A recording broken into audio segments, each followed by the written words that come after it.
so excited to be a part of this journey that God's taken me on. It started off when I was 14 years old, living in a good Christian home. Had a mom that loved God, loved people, loved life. But one afternoon, for some reason, she took my .22 pistol, stuck it to her heart and killed herself. So for a family that's raised in a Christian environment and heard all these stories about God all your life, as a 14-year-old teenager, that took me into a tailspin. It really rocked my world. My way of dealing with it was shaking my fist in God's face and saying, get out my face and leave me alone. Don't want to have nothing to do with Christianity or this church thing. Well, after all, I'm thinking, if you couldn't stop a .22 bullet, how were you going to help me through life? So consciously I made a choice that afternoon, turned my back on everything I knew to be about God and started down my pathway, which I found out years later was called destruction. Smoking marijuana was the first step I made in trying to numb the pain. Marijuana turned into drinking, drinking turned into drugging, and found myself in a world of mess. Got married, married my high school sweetheart thinking that was the answer to my problems. She was 14, I was 17. We began to start the journey of thugging and drugging together. Had a little girl, had a little boy. When my wife turned 19, she found out she had cancer. That gave me a double dose of anger towards God. The cancer came back, treatment didn't work. She ended up having to have operation that changed and affected her emotionally and mentally and physically and every kind of thing you can think of. So our marriage began to have trouble and issues, and we separated, went our own ways, and for 7 months I dove off into a darker world of thugging and drugging, thinking, the anger and the confusion got even worse. Because if I ain't got my family, I ain't got my mother, what's the use of living? She called me up 7 months later crying her eyes out, hoping to get our marriage back together. We did attempt it for 2 weeks. In that second week, she, for whatever reason, decided she didn't want to be married. It ripped my heart out of my chest. I had an introduction to the demonic world. I really believed that the enemy whispered in my ear that night, take her out. So I killed my wife. As soon as I killed her, I went and got enough heroin to stick a needle in my arm, wrote a suicide note out, left my 1-year-old and 3-year-old in the next bedroom, thinking I'm fixing to slip off into eternity. That was on a Friday night about 10:30, March of 1987. 3 days later, I'm found for dead. My little sister, the same one that got me about mother suicide, come looking for me. I'm on the couch, suicide note on the table, needle in my arm, and the police and her knocking on the door trying to get me to wake up. I come to, snatch the needle out of my arm, wrap it up in the suicide note, and I stuff it underneath the couch. Confused now, thinking I'm supposed to be dead, but yet I'm not.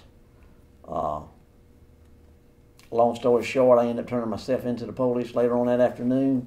Got sentenced to 30 years for voluntary manslaughter, went to McCormick Correctional Institution in 1987, and a short time after that's when I met these two knuckleheads right here.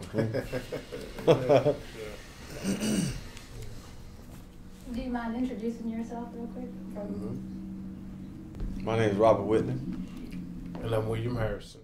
That brother there was instrumental in helping me after I had gotten saved, after being incarcerated myself for criminal sexual conduct with a minor, which ended up being my daughter, was a blessing to meet him. He encouraged me in the Lord and asked me to come to several Bible studies and just helped me to see that life wasn't over just because I had did what I thought was the worst thing someone could have ever done in their life. And after meeting him and hearing his story, him sharing with me some of the stuff that he had been through, it gave me some encouragement, and it gave me an opportunity to meet someone. Even though I had given my life to Jesus, it was a process that was taking place that I wasn't sure about. And so I was still in, I guess you could say, in a state of denial of really who Jesus Christ was. And when I met this brother, he took me on a journey with him, the years that we was at McCormick, of just learning what that really meant. And that's just a portion of me meeting him. Yeah. My story is similar. I came to know the Lord in 1996, but I was incarcerated in 1994 for the crime of murder. And just to back up just a little bit, being from the South, you grew up in what is called the Bible Belt, and I grew up in the generation where the parents took the kids to church. It didn't matter whether or not you knew the Lord, but it was a Sunday morning ritual, you going to church. So I was a church-going youth, but didn't know the Lord, and as I got older and was able to make my own decisions and choices, church became less and less important. Got involved in drugs and alcohol at a young and early age. Went into the military and became a heavy drinker. I would have never considered myself an alcoholic because I didn't feel like I needed it, but it was just one of those things that I used to medicate myself from my own internal pain. And when I came back stateside from my overseas tour, I tried crack cocaine within 30 days of getting back on American soil. And within a year and a half, I was out of the military and on my way to prison for the crime of murder. Had given my life, my will over to just the control of a drug, a substance. And it led me to prison. After being in prison for 2 years, trying to figure out how am I going to live life now? You know, what is life supposed to be about now? How am I going to survive this incarceration experience? I met the Lord, and it was through a evangelist coming in and sharing a message, and we were talking about him the other day, Evangelist Phil Kidd, and he preached it tight, and scared the hell out of me. All right, but I that night at the service, I didn't surrender. Too much pride, too much ego, too much of what everybody else going to think. But that night, I went back to the dorm and ended up surrendering my life to the Lord. And so now I began looking for others that would help me to grow, even though I didn't know that's what I was looking for. I just saw something in people like Tim and William that drew me to them. And actually, it's like a light that they had in their lives. And Jesus said, I'm the light of the world. And I saw that in them, and I was drawn to them. And so we began to fellowship and just growing the Lord together and spending days eating set-up sandwiches and chips and oatmeal cakes with peanut butter and honey on it. And still do this day. Air conditioning in the dorm, broken in the walls, sweating with condensation, and we loving on the Lord. And I remember when the night William came in and how just exuberant he was about his love for the Lord and just, you know, thank you, Jesus. And he was just happy and excited about everything. And relationships were formed that have held true to this day. Did he become your roommate? He did. Oh, Lord. And he snores like a train. Amen. But he's a good brother. The love he has for the Lord and for people was so therapeutic for me, you know, because I felt like I grew up being almost a perfectionist. And if I blew it in some area, I would really get down on myself. And that's part of the reason I would medicate myself with drugs and alcohol, because I was such a perfectionist and hated messing up, but I did a lot of that. But God has allowed our paths to just run parallel for a number of years now, to the point where the things we talked about doing on the inside, we're now doing on the outside. Yeah. And that is so powerful. That is so powerful. Amen. Yeah. That is powerful. Watching Jesus set the captives free. I want to know more about your process. Mm-hmm. So let's start with you, Tim, because I know that you had someone from, was it Kairos? Kairos, that's exactly right. Well, from when I got sentenced in 1987 for 7 years until 1994, all I cared about was flooding that prison with dope. Becoming one of the biggest dope dealers in prison, because if I could get the money and get the dope, then that would suffice on how I done my time. And got invited to a Kairos program in April of 1994, and had a buddy of mine that worked in automotive. He was a staff person, and challenged me to get my name on the list and says, you're going to go eat some homemade chocolate chip cookies and some brownies. You can't tell a dopehead that. So it wasn't the Jesus thing to pull me in, it was them homemade chocolate chip brownies, because I was a pothead. Munchies. And what I didn't realize was God used that chocolate chip brownie to get me hooked. Because it's in that Kairos weekend that an individual named Paul Gray began to tell his story. He was part of the staff and the team that came in from New York City. The second night I heard his story, I'm sitting in a room with 41 other men, and everything in me was convinced there's no way in the world God could forgive me for the murder and the crime I committed. All hope was gone. That's why I medicated myself with dope. Like Rob said he'd done with alcohol, I dealt with marijuana. But about midway through Paul's testimony, this is a guy that was a big old Indian type looking guy that done time in Sing Sing prison and was in and out trouble all his life in New York. Why would he come all the way from New York to spend 3.5 days with us? That's what got my first attention. And then as he began to tell the story of hope, what God done in his life, it began to stir some things inside of me that just maybe this God that I've been so mad at, maybe there is hope. Mm. So I ran up to him afterwards and I said, Paul, do you really believe God can do for me what he's done for you? He snatched me up by the hand and rushes me across the hallway to a law library in a little bitty room half this size, and sets me down, looks me eyeball to eyeball, and says, there ain't but one way to find out.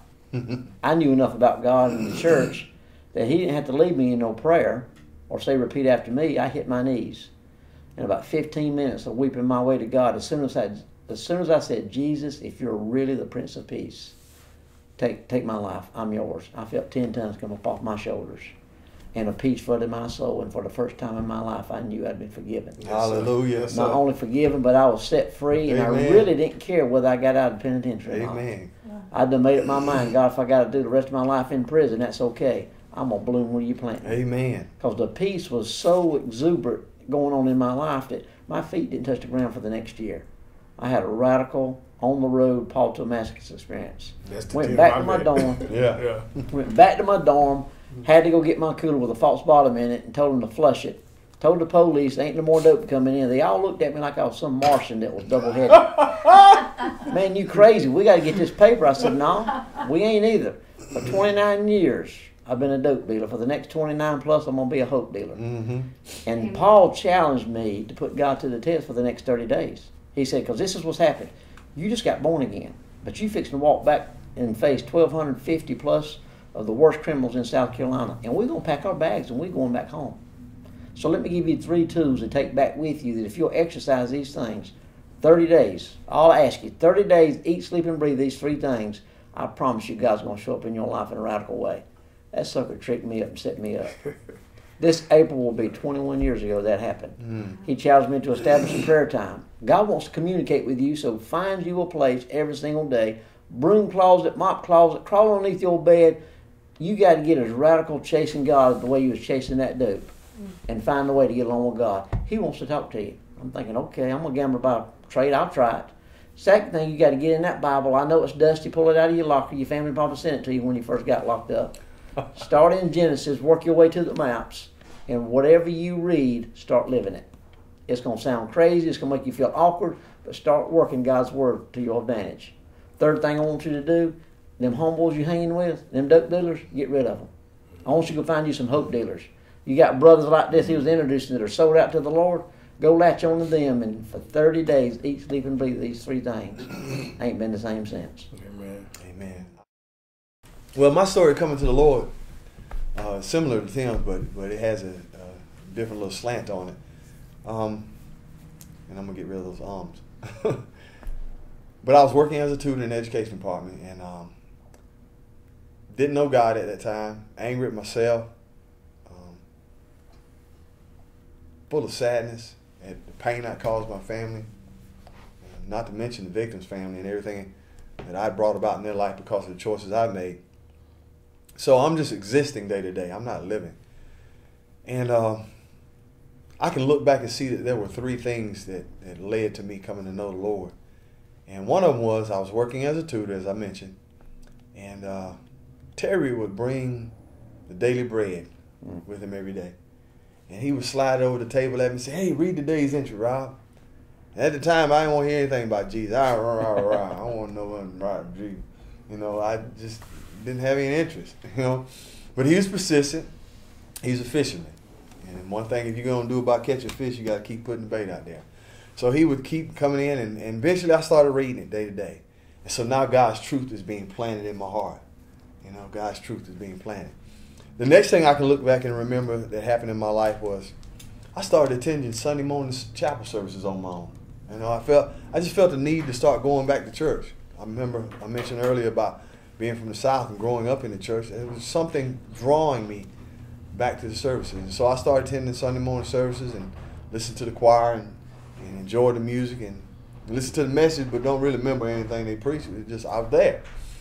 And the third thing I can look back and remember is that I began to be very uncomfortable doing the things I was doing, whether it was the drinking, whether it was the smoking, the defiant attitude where I was just, I don't want to wait nobody, and pornography in prison and all that stuff. You know, I began to feel very guilty about that. I felt like somebody was watching me.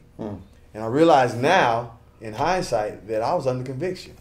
God was convicting me of what I was doing. The Spirit of God was convicting me. So, as it happens, evangelists came in, the chapel scheduled evangelists to come and share with the population. And I remember him coming and he preached and scared me. My God, he scared me. I didn't want to go to that place hell he was talking about. I didn't want no parts of that. And I wanted that burden off of me. I wanted that peace that I saw in others' lives.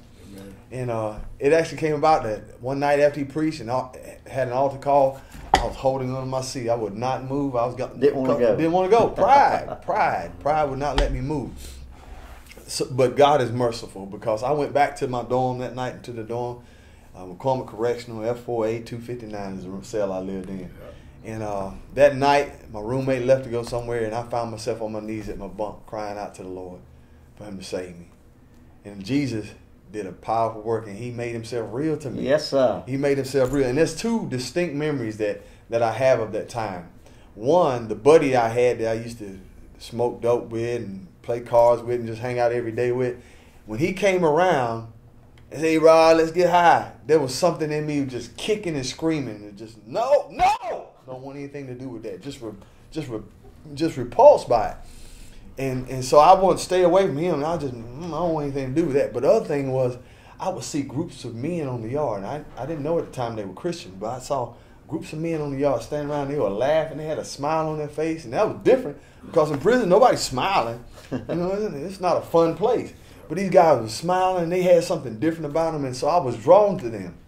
And I came and stood in the circle around as they were talking, and I remember somebody asked me, "Hey, who are you?" I said, "All right, who are you?" You know, and just listening, and they were talking about the Bible, and I didn't know much about the Bible, having grown up in church. But one of the brothers took me under arm, that same one that started planting the seed in me, Terry. He took me under his wing, and he started sharing with me scriptures and challenging me to learn scriptures, and you know, he said, "Get in that Bible, get in that book." And several months later, I went to Kairos myself and learned those things that they use, the three-legged stool illustration, about 3 things that you need to be stable in your walk with God. And it's prayer, the word, and fellowship with other believers. Same thing that Tim just said. And so I started implementing those things in my life. And it definitely did bring about change in my life, made my life more stable, gave my life direction, gave me hope, gave me a sense of purpose in life, you know, and made God real to me. He speaks to us out of his word. And he's just been doing a work since in my life. Thank you, Lord. Amen. Amen. Amen. My story is similar in the sense You met the same man? I met the same man. This same Jesus. And to meet him was something different for me, because I was used to religion. Wow. And I see that now today, but I want to go back and start over from the beginning. And I think my story is probably a little bit different, even though I grew up in the backwoods of Alabama, where we picked some cotton, and I had a dad that was an alcoholic to the T. Now, mom went to church. Every second Sunday, we was by background Baptist, and mom could sing. I mean, we got singers in our family, and mom could really sing. So she would go to all these different churches all around the country, in the little area we lived in Alabama, and she would sing. She would do solos. She wasn't much at singing with the whole choir, but she would do solos. When I turned 12 years old, the Baptists have a tradition where you go down to the front and you sit on what they call the morning bench, and you wait until the pastor make the offering to come to the Lord, or to join the church, you'd say. And so I went and I joined the church. It was like a traditional thing that we had to do. So they had all the children that turned 12 years old down on the morning bench waiting to join the church. And I went up, and, you know, you gave the pastor what they call now, I know, as the right hand of fellowship. And That's it. Yeah. And so we went down, and I got baptized, and I kept living the way I was living. I didn't know, Jesus wasn't explained. It was just a traditional thing that was done for all the kids in that area as a Baptist at the age of 12. Like I said, I had an alcoholic daddy. I had a mom, she didn't really drink that much, but she only had an 11th grade education. And she really didn't work. My dad did all the working, but he spent all the money on alcohol. So we was dirt poor. We lived in a house that had no bathroom, outhouse. I mean, we lived really, really poor. And I didn't even know what a TV was until I turned 15 years old. And so I tell people, we lived so far back in the backwoods until the sign didn't say stop. They said, whoa. They said, whoa. And so that's poor. Yeah, that's poor. So finally we did move out of there. And I'm telling the story in this way because really I didn't get saved then. I was introduced to a tradition then. And even though Mom made sure every second and fourth Sunday we was in church, we had no idea what those books in the back of the pews was for. Nobody used them. They were set there, they was dusty, nobody used them.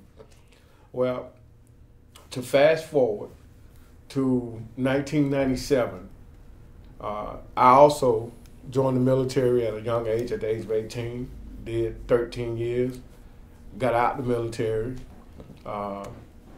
moved back home, close to home, didn't move all the way back home, and ended up in Charleston, South Carolina at Air Force Base, my wife and myself and the 3 kids.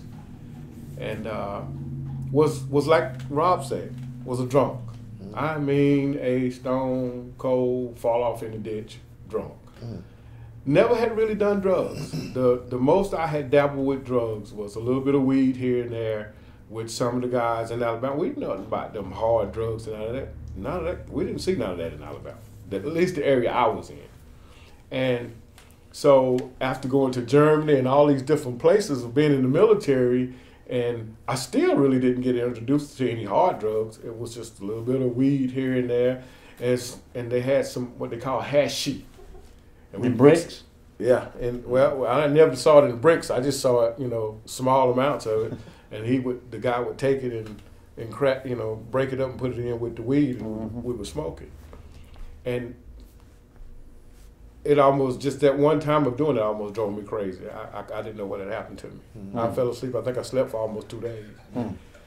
But anyway, to shorten the story, I ended up down in Charleston, South Carolina, drunk, drinking. Me and my wife was on the verge of getting a divorce.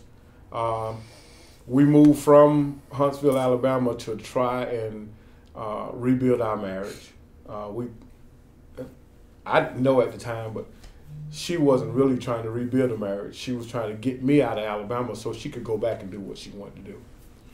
So after I guess it was one Friday night, she left for the weekend and said she was going back to Alabama to visit. And we had a godchild there that she had for the weekend. And I ended up with my oldest daughter and my son at the house. My son was about 4 years old at the time. And I went out with I was working at the time at the Class 6, which is ABC store, liquor store. And me and the lady that owned the store, she was trying to date me, and me and her ended up at the club that night getting drunk. So we drank Royal Crown probably until we was belligerent. Then she lived close enough to the base until we walked to her house. And I know I'm going into a little bit of detail, but I'm going to get to the point. But we ended up going back to her house. And when we got back to her house, I don't know, I guess I had got so drunk I ended up laying on the floor crying. And she started asking me what was wrong with me, and I told her I had to go home, Because I really wanted my wife at the time. I was so in love. We had been married, I think, then about 15 years. And I was so in love with my wife, but I could tell my years of drinking and drugging and doing the things I had been doing, she had had enough of it, and she was ready to move on. And she was already moving on. I knew she was seeing somebody else, but I couldn't catch her. I became so, I guess you could say, encumbered or so, I was an Inspector Gadget. I was so running behind her, trying to find out what was going on, until I went crazy at it. And Obsessed. yeah, I was really obsessed. And that night that I left the club, the lady was like, well, why don't you just spend the night here? And I said, no, I'm going home because I want my wife. I want my wife back. I'm going to get her back. But I was really too drunk to be driving. I was too drunk to be doing anything, really. So I went home, and nobody was there but my daughter and my son. And when I got there, I stopped on the way. I had a place I stopped at. Every evening I went home, I stopped, and I would stop and get me 2 big 40s and take them home, put one in the freezer, and I drank one. And that night, I called my wife, which is my ex-wife now, of 23 years. I called her, and she answered the phone the first time, and she hung up on me. So I called back. Now, my youngest daughter was with her in Alabama. And I went, and I called her again, and she'd hang up on me. And I was angry. I mean, I was drunk. I was angry. I was hurt. I was hurt really bad. I wanted the life back that I was used to. You know, I did 13 years in the military. I had really taken care of my family, and because of my drinking and running the street just like my dad, I had messed up this situation. Mm-hmm. And so that night, I remember going into, I don't know what it was. Even till today, I guess it seemed like I was in an insane state. I went back in the house after I tried to call several times and couldn't get her. I went back in the house, and I grabbed the other 40 I had in the refrigerator. I was already too drunk to be doing anything, and I drank it. I left there, and I said, I'm going to find me a prostitute, and I hope she's got AIDS. I'm going to find one that tells me she's got AIDS, and I'm going to sleep with her, and I'm going to go back home, and when my wife get back on Monday, I'm going to sleep with her, and I'm going to give her AIDS, and we both going to die. Mm. That's how messed up I was at the time. So I went back home. I got back home. I never forget it. I couldn't find one. I knew all the areas because I used to ride them all the time when I'm coming home. It was like going down Rivers Avenue if you ever been to Charleston. And when I got back home, I was sitting at the kitchen table and I was drinking. And I remember sitting there crying mad. And I remember my son had went to bed and my daughter was in the room. And I'm sitting there at the table, and this is how I know demonic forces work just as hard in our minds and our lives when we are caught up in darkness to pull us down. I don't know, I just don't believe it's a lot of stuff that the doctors say it is. I think it's demonic forces that are pulling us in areas. I've never told a story like this before. I've never went this deep with what really happened with me. So I sit there at the kitchen table and I kept hearing these voices say, you can hurt her. You can hurt her now. You can hurt her now. You can go in there, you can get your daughter and you can have sex with her and it's gonna hurt your wife. And I sit there and I said, no, I don't want to do that, Lord. I mean, I didn't know God. I just knew of God. So I don't want to do that. But I kept sitting at the table and I kept hearing that voice tell me that. It just kept saying it. And finally, I jumped up and I went to her room. And I was sitting in her room and I was looking at her and she was laying in bed. And she looked up at me. And she said, Dad, what's wrong with you? And it was like I didn't hear that. I didn't hear, Dad, what's wrong with you? All I saw was that my mind was just focused on what I wanted to do. And I grabbed her, and when I did, she was like, Dad, stop. What are you doing?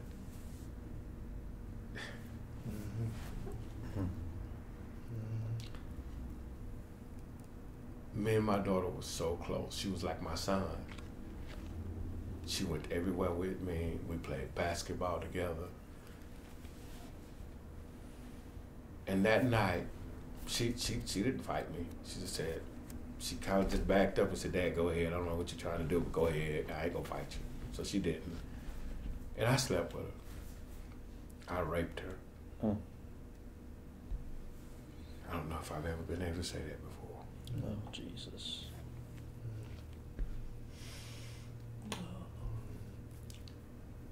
And she sat there on the edge of the bed and she said, Dad, why? And I said, I don't know. I said, go call the police and have me locked up. And she went to cry. And she said, Dad, no. I can't do that. She said, Daddy, no.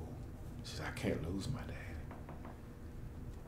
I said, but look what your daddy just done to you. I said, you call the police. I'm going to bed. And I did. I went to bed. And when I woke up, it was like I knew what had happened.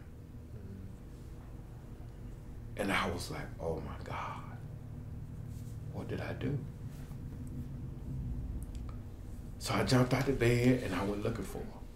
I went looking for my daughter. I said, evidently she didn't call the police. So I went looking for her. I wanted to know where she was. I wanted to say I'm sorry. I wanted to apologize too.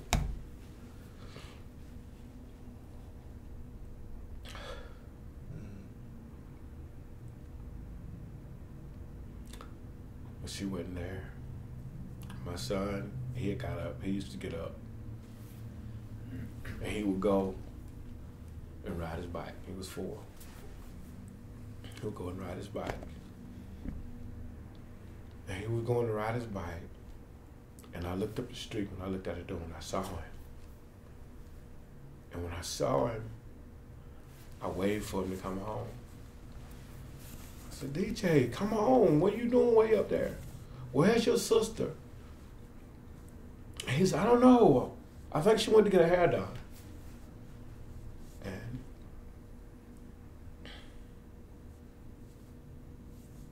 he came to the house. And I called over to the place where she used to go get her hair done. And they said, she was over here earlier, but we hadn't seen her. And I had a solicitor that lived right next door to me. I didn't know that. I know the area that I was living in was a lot of police and solicitors, state troopers lived in that area, but I didn't know it was a solicitor that lived right next door. And so I went back in the house after talking to my son for a few minutes. He said, Dad, I'm just gonna be riding my bike around the little block. I said, okay. And I sat down on the sofa and I started crying. I said, Lord, how could I? I know now. I just didn't know then. I didn't know then how I could do something so heinous. And so, I guess about an hour later, cops come from everywhere. I mean, they come from everywhere. And I got in the car. They come in, they knocked, I was sitting on the sofa still. And I remember getting up and getting dressed. I said, I'm gonna get dressed because I know they're coming, you know. This is before they started coming. And I got dressed, and by the time I got dressed and sat back down on the sofa, they showed up. And I mean, it was, I bet you it was 30 cars. They was everywhere. And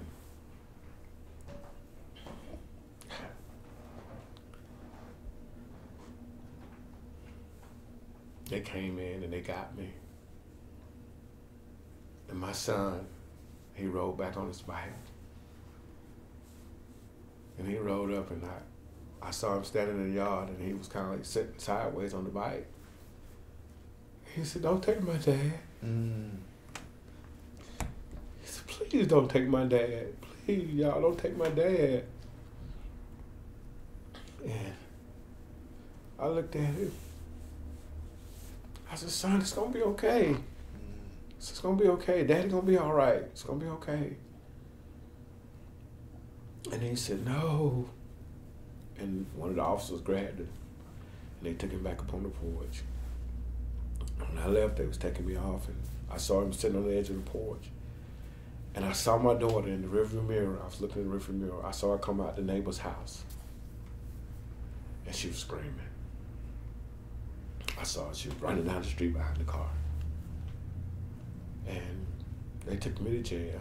I think I was still about half drunk from that night. And when I got to the jail, they asked me for statements and stuff, and I wrote stuff. I didn't even know what I was writing. I just wrote stuff. But I know at first I didn't admit it. And I was hurting so bad. And I wanted to die. So they put me in a cell with a bunch of other people that was drunk. And I fell asleep. And when I woke up, I thought I had been dreaming. So, oh man, all this a dream. And then I looked around and I saw the jail cell with all these people. And it wasn't a dream. See, if I go back to sleep, I know when I wake up, it's a dream. I went back to sleep. When I woke up, I was still there. That was January, I want to say it was January the 10th, 1997. January the 12th was a Tuesday. I had planned to commit suicide. I had a little short white guy that was my roommate. And I told him, I said, so I'm gonna commit suicide tonight, and I don't want you to bother me. I said, I don't want you to bother me. I said, if you do, I'm gonna kill you first, and then I'm gonna kill myself. And he said, man, I ain't gonna bother you, okay? I ain't gonna bother you. Because I ain't no little dude, so, and he was a little guy. And I went on, and we ate dinner, and just before we was getting ready to get locked back down in the jail cell for that evening, he come in the room and he said, William, I said, yeah. He said, will you do something for me before you commit suicide? I said, what, man? He said, it was an old dusty Gideon Bible sitting down. Them old Gideons. Sitting there on the little metal table. And he said, will you, he said, they have a Bible study here every Tuesday night. He said, will you take that Gideon Bible and go to that Bible study? He said, if you go to that Bible study and you come back and you still want to commit suicide, he said, I won't bother you. I told him, I said, you're not going to bother me anyway. I said, but I'll tell you what I'll do. I'll go to that Bible study. I said, when I come back, then I'll do it. So I went to the Bible study. Pastor Turner was his name. He believed in tarrying for the Holy Ghost. He's an old Pentecostal pastor. That boy could preach, Lord have mercy. He could preach. When we come in, it was about 7 of us, maybe 8, in a little room, probably not even as big as this. And he said, what we gonna do tonight, he said, we're gonna open the door for anybody that wants to get saved first.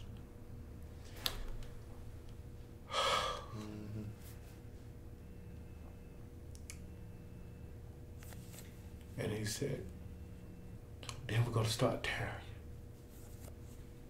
He said, we're gonna tarry for the Holy Ghost. He said, I know he's gonna move. He said, when he moves, he said, I want y'all to respond. Don't sit there and let the Holy Ghost move and don't respond. I'm old Baptist boy, I don't know what he's talking about. But he started praying, and everybody started praying, and it was like I went into another world. And I remember crying. the military had a way of taking you through a gas chamber. And when you come out of it, you would have snot hanging all the way to the ground. And I was crying, and I remember having this just stream of snot hanging all the way down to the ground on the floor. And I remember looking down on it, and I remember seeing a big puddle in the floor, and I was like, Lord, what in the world's going on? And they started asking me, William, are you okay?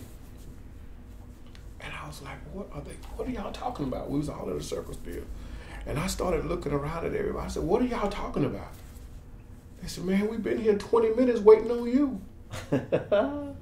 I said, waiting on me for what? They said, man, you was crying, you was snotting, and you was calling on God, and could nobody get your attention. They said, are you okay? See how Jesus done pulled it out of you. I said, I am now. I said, I am now. If you I tell you what, boy, this thing is just running all over me just to think about it. And I said, I am now. And he said, you ready to accept Jesus? I said, I think I already have. I think God had already moved. And from that day forward, I've not been the same. God came into my life then, and I knew he came. It was like he cut everything. I mean, them couple of days I had been there, I had been out on what we call the Rock, in the area where they have the little games and watching TV and stuff like that. I had been out there, and I had been playing a little dominoes, and it was like, these are the last things I'm gonna do before I die, and I was out there playing dominoes and just cutting up, and we go out on a little break area and smoke cigarettes and stuff. That day God took it. God took the drinking. God took the smoking of cigarettes. God took the cursing. God took the crazy thinking. I mean, I felt like God had took me like I was a glass of water and just poured me out. And he told me, I was sitting at this little table after I got back to the room, and he said, I want you to start reading that Bible. It's like I'm talking to God. It's nobody else, because this dude's laying up on the bunk, and he's asleep. And he's wondering, am I still gonna kill myself? And I'm sitting there, and I'm at this table, and it's like God is just speaking to me, and God is saying, William, I want you to eat that Bible. I want you to eat that Bible. And I'm like, what is you talking about, God? He said, I want you to read it from Genesis to Revelation. And so I grabbed that Bible that night, and I started reading. And I didn't quit until I got to Revelation. Something got a hold on me. When I got to Revelation, God said, do it again. I went back to the beginning, and I started again. They come knocking on my door, William. And I said, what? They said, come play dominoes with us, because whatever I did in the world, I was always the life of the party. I was always the one gonna get it started. I was always the one that's gonna be jumping and hollering and screaming, saying, yeah, And I told them, they wanted me because they knew I like to have fun. And I told them, no, God got me on a mission. I stayed in the county jail from January to October before I got sentenced. The night before I went to court, God gave me a dream. That dream showed me the prison that I was going to. I seen myself on this bus. It was me and one other guy in this vision. And I saw the gate of the prison that I was going to be going into. It was like the bus drove into the prison. And the guys kept telling me, said, William, you ain't gonna do no time. Said, you ain't going to prison.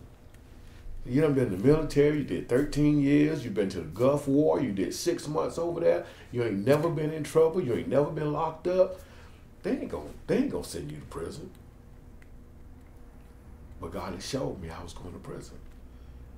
In that vision, I saw it. 3 months after I got saved, I got a visit from a different pastor that was doing a Bible study in there on a different night. And he came and he told me, he said, God told me that you're going to be the one leading this Bible study. Some people getting ready to leave, and you're going to lead this Bible study. I said, man, I don't know nothing about the Bible. I don't know about leading no Bible study. And he said, God said, if you will say yes to this, he'll lead you. He'll guide you. He'll show you how to do it. So I went back to the room and I was praying because it shocked me that I got a visit. And it was from the pastor. And then one of the guys that was getting ready to leave, his name was Gret. He was going back to New York. He told me, he said, you ain't never been in trouble, have you? No. He said, I can tell you. He said, you never did no time, have you? I said, no. He said, I'm going to tell you 3 things to do this time. He said, stay away from the card games, stay away from the basketball, and stay away from the drugs. He said, if you stay connected to Jesus, he said, this time will be a breeze for you. I said, okay. So that night, one of the guys came to me and said, are you going to be leading the Bible study? And he didn't know I had talked to the pastor. And I said, well, I guess I am. He said, well, come on, let me show you all the paperwork and stuff you need. So I went, and I didn't know nothing about the Bible no more than the reading I was doing 3 months after. I hadn't even read probably a good 2 books of the Bible at that time, maybe a little bit more. And he said, you're going to lead the Bible study. And I went in there and I started leading that Bible study. And God sent people that had been in the Word for years in there to help me. Stuff that I didn't know. It was like I was just a position. There were other people that God had sent in different positions that was leading the Bible study. I was like, wow, God. And I'm going to tell you something. My relationship with God has been like that ever since. God shows me visions of things to come before they happen. It was just the other day I was asking God, I said, God, I got 40-some people right here in this ministry that I'm the program director for. I said, I need the wisdom. I need what Solomon asked for to be able to give these guys everything you want them to have. I said, you've given me so much. And he has. I mean, I could tell you just story after story after story. So, there's going to be a lot of people watching this at some point who have made colossal mistakes, all kinds, murder, rape, whatever. And they don't believe that it can be like that. Like Jesus can take your heart, the devil can go, and your life can be transformed. So what would you say to those people? If you could say anything, what are you saying in your prison ministry? I told NBC 5 years ago when he come down the store on me, you don't have to believe if you don't want to, but you're telling the wrong person that if you don't believe it, because it happened to me. You just heard 3 stories of 3 individuals. You'd have a hard time trying to convince them that ain't real. All I can tell you is the same way you made choices to do wrong, choose life this day, and Jesus will become all you'll ever need.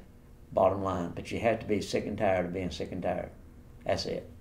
Amen. To go along with what Tim just said there, and once God begins that work in you, He will finish it. Amen. He will finish it. Amen. Philippians 1:6 says that very thing, that we can be confident of this very thing, that the good work He starts in us, He's going to bring it to completion to the day of Jesus Christ. What I would say is that same daughter that I raped in 1997 is back in my life today. She's got 3 grandkids. I've got 3 grandbabies. And we spent the last 5 years together. Fellowship and Reconciliation. Amen. So God does restore back the years the cankerworm eats up. If that ain't God. He really does restore back the years the cankerworm will eat able. up. Above and beyond all that we could ever ask or think, right? He is That's able. right. Amen. That's the God I serve. That's our story, and we sticking to it. Powerful testimonies, you guys. Thank you so much. Yeah. I know there's when this whole thing is done, edited, and all these testimonies come together. I hope there will be I want millions to see it, but if I touch one person who's struggling in that moment in the darkness, there you go. You know, and something you've said, something my next destination will say, pulls at the heart of somebody, and they decide to open that Bible. There you go. There's so many people who never make it in the church because they've got social anxiety disorders, but they're online constantly. It's a new type of generation. So I'm just hoping that I'll be able to reach them. Amen. Thanks for your honesty and the power of your testimonies. It's just amazing. Thank you. Definitely want to come back. That's it. Open door invitation here. Thank you. Amen. Amen. Amen.